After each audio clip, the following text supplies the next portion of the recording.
All right, fellas, here's your practice for tonight. Got a lot of drills starting in here. I think there'll be a good time for you guys, though. So let's go through them real quick. We're going to start off with the warm-up drill with the other team. High-low shooting. Basically, we'll put four players on all four corners.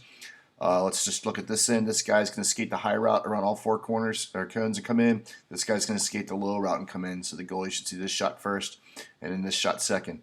What we're looking for here is no coasting through the neutral zone. Keep your feet moving, even if you have a long route, overspeed. And come in with speed when you cross that line. Get up to that top of the circles and put a good shot on net. Always follow for rebounds, all right? After we split up with them, we're going to do progressive 3-on-3. It's one of my favorite drills. But basically, throw two guys in. You'll play 1-on-1 for 10 seconds. Next whistle, two more guys jump in for 2-on-2 for 10 seconds. Third whistle, third guy jumps in for 3-on-3 for 10 seconds. So the first guy will have been in for 30 seconds total on a hockey shift. On the fourth whistle, first guy sprints out. On the second whistle, second guy sprints out. Third whistle, that's the end of the drill. So 1-on-1, 2-on-2, 3-on-3, back to 2-on-2, back to 1-on-1. Everybody has a 30-second shift, all right? Sprint out, boys. It's a line change. It's not a casual skate to the park. Get out of the zone. You're only skating for 30 seconds. We usually skate for a minute and a half in our game, so you should be able to sprint out back to the lines full speed, okay? That's practicing like you play. Watching our breakout, remember comparing games 2 and 3 in our tournament this past weekend, and in both games 1 and 4 against Piedmont, why our breakout was successful in different scenarios. Breaking it down from what I've been watching from the video is two things. Number one, our ability for forwards to catch bad passes or rimmed pucks. The reality is not every breakout pass is going to be good. So you have to be able to have the skills necessary to get that puck up to your feet and get that puck off the boards and go. Also, at the same time as our defensemen getting the puck and whether they decide to switch it to their partner or they hold on to it too long and we lose one-on-one battles.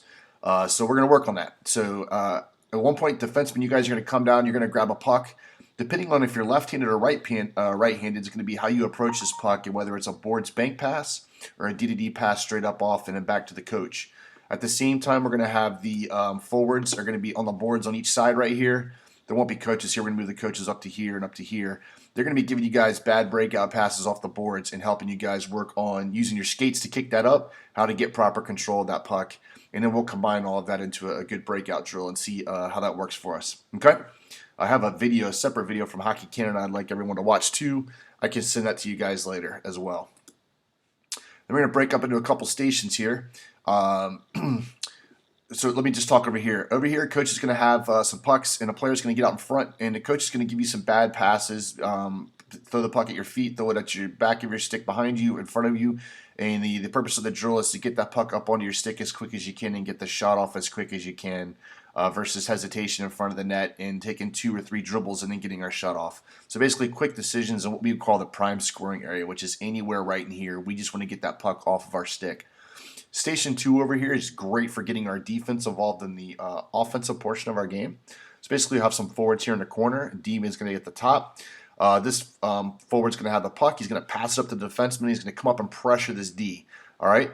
I like to watch how we handle the puck in the games, and sometimes we fiddle around with it a lot right here, creating turnovers, or we just dump it. But we're going to talk about our forward option down low here. So this defenseman, when he reads that pressure, is going to put that puck off the boards, playable, right? So not up high off the glass or anything, but off the kick plate.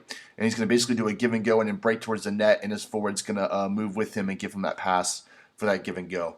So we can talk about what happens in a game if this defenseman has the puck on the right side. Let's just use a full ice here. This D has the puck. Where should our 3 forwards be? Should they all 3 be right here, or should there be a low option down here as well?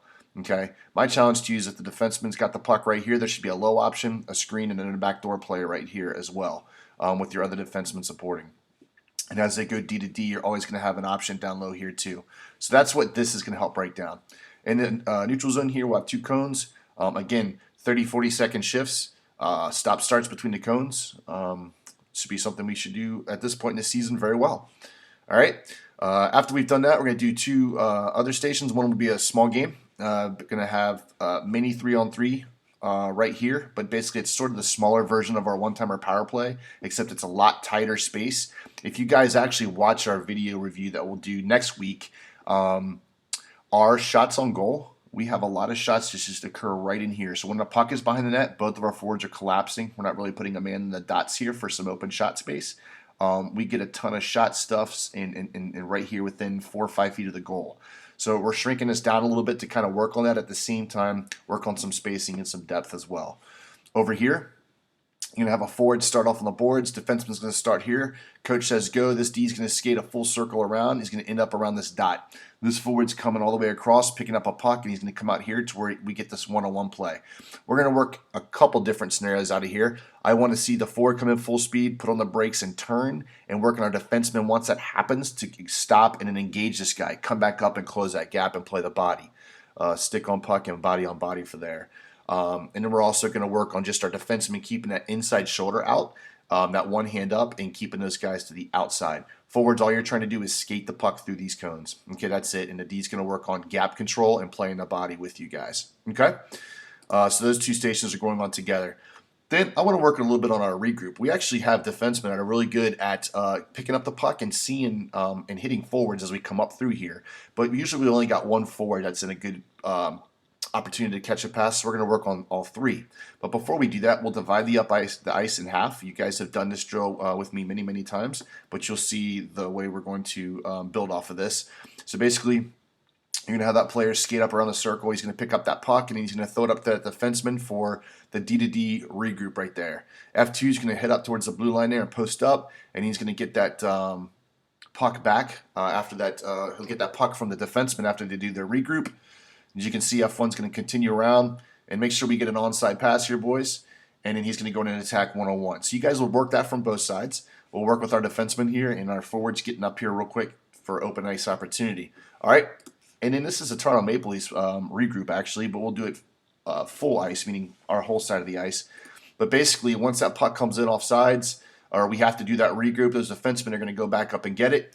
And our forwards are going to sprint to known positions. So our two wingers are going to get up as far as they can on those blue lines to post up, right? And then that center's got to read and figure out which way the breakout's going to go. And as he reads, it goes to that right side. He's going to curl to that side and support. And so you can have that one touch coming in. And then, of course, we have an outside drive here. And you already have depth, right? So we've hit the center. He's coming in, an outside drive, and you got a forward high.